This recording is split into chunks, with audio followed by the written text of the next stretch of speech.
I want to run through some notable moments from your Duke basketball career thus far. The first being the '92 NCAA East Regional Finals. You're playing Kentucky. Kentucky leads 103-102. Duke calls timeout with 2.1 seconds left. What do you say to your team and your reaction to what followed after that? I'd be lying if I said I thought really we were going to win. But as a leader, you have to portray the confidence of saying we're going to win. And you try to get everybody on the same page. So when we called a timeout as they came over to the bench, as they're coming, I said, we're going to win. Again, we have this eye-to-eye contact, truth thing, trust. And I said, we're going to win. You understand that? We're going to win. Now, again, I'm not saying I'm this prophet or anything like that, because I'm not. But you try to put them in a position where they feel that. And then we went through what we were going to do. And Grant was going to take the ball out. Christian was going to come up. And, you know, if he couldn't get a shot, he was going to hit guys going to the basket. And hopefully you get a shot. In those situations, you want a shot. I asked Grant, I said, can you throw the ball, 75 feet? And he said yes. And a lot of times, when you ask somebody to do something, they say they'll do it. In their mind, they've already done it. And then I asked Christian, I said, if when you come off to the baseline, will you catch it? And Christian said, Coach, if Grant throws a good pass, I'll catch it. And he had a way of like breaking the ice. Not that it was funny, but it was, okay, there was another voice in there.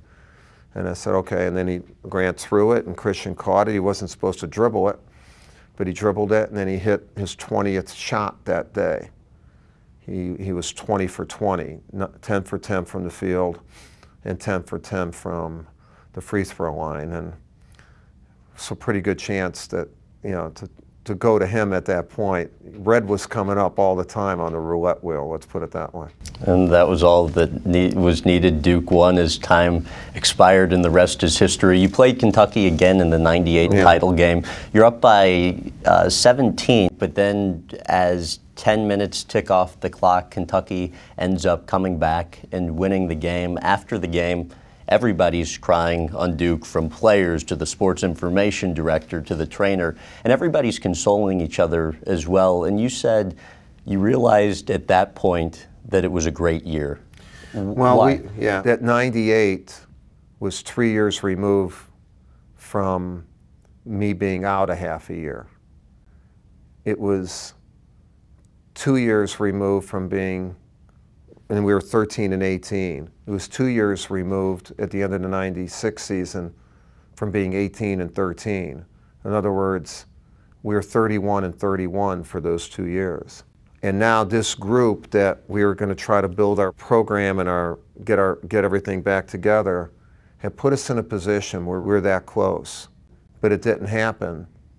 But it did happen. In other words, I knew with that team and how they all felt that what we had done for the last 3 years to put us in that position had taken hold. And so the result of the game was not going to ruin what we had built.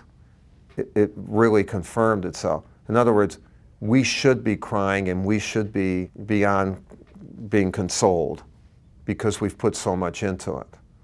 And I didn't know just how much we put into it until that moment where I saw what the loss of a game, the loss of a chance to win a national championship would do. And as a result, I think our program has taken on another life of excellence while we were searching for excellence for a couple years there.